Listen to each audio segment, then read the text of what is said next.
Good morning, everybody. Welcome back to Cilinix Crypto and welcome to your Dogecoin update. You can always rely on me to cover Dogecoin every once in a while, and I'm trying to cover it every 2 days, every 3 days now. So I wanted to cover it again today. Well, we are quite bearish actually. So I assume that some of you wonder whether we will still be able to hold our support levels, that kind of stuff. So we'll talk about that.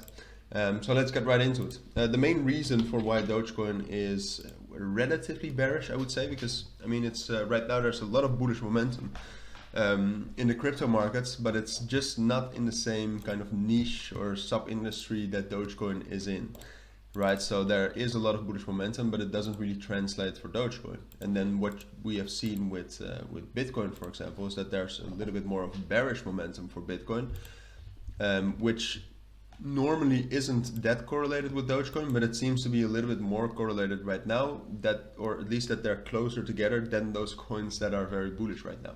The AI coins I'm talking about then mostly, and some Ethereum coins as well, Ethereum staking coins.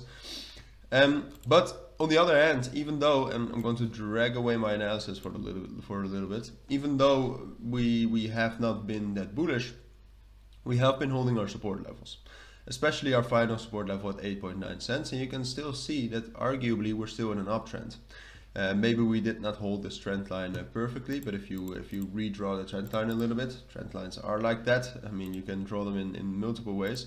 Then you'll see that we have very nicely held this one, right? So the uptrend is definitely still in. We're still making higher lows, but it doesn't help that that Bitcoin is bearish, and it also doesn't help that the bullish momentum we got from Twitter and Elon Musk is kind of fading away again. And that has been a constant problem with Dogecoin over the last months, that sometimes you get good news by Elon Musk, Dogecoin, or by Elon Musk, and then kind of in regards to Twitter, you get good news, but then you hear one thing, you see one tweet, or there's one document brought out, but then that's it. And Dogecoin cannot keep up that hype.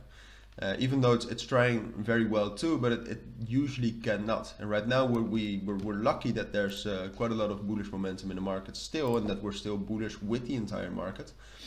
But otherwise we would have already dropped down through 8.9 cents. So now the big question is can we actually keep doing this? So what I expected last time, and what I have been saying for the last week and a half or so, is that I thought we would just consolidate between 9.8 cents and 8.9 cents ultimately. And that at some point, I figured that it would be more likely to get some bullish momentum either from the markets or from new news surrounding Twitter, surrounding Elon Musk, and that we would be able to break above 9.8 cents and get towards 10.5 cents. And this is still what I think the most likely scenario is. The one problem I have with it is that today we'll have a speech by some central banker, which could really make Bitcoin move. So Bitcoin is going to be volatile today. If Bitcoin will actually drop down below 22,300, that would be bad. And then I do think that Dogecoin is going to fall down a level towards this level here at around 8.4 cents. I think we'll be able to hold that though, and I even think it's not necessarily going to happen if Bitcoin falls.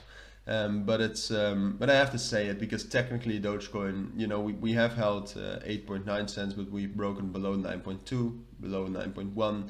So there is some bearish confirmation. So it's really for today, and the upcoming days will depend on that. It's going to depend on what Bitcoin does. If Bitcoin is able to become a little bit more bullish, get up above 23,000, I think Dogecoin will restore, and I think we will, as I said, just do what I expected. Consolidate between 9.8 and 8.9, and then at some point break above 9.8 and get up towards 10.5 cents. But if Bitcoin right now or today has a crash, which I cannot predict because it depends on a speech that has not yet happened. But if Bitcoin drops down towards, as I said, 22,300, something like that, then I do unfortunately expect Dogecoin to drop down to 8.4, and from there we'll see again. I think we'll be able to consolidate on top of that and then follow the markets again.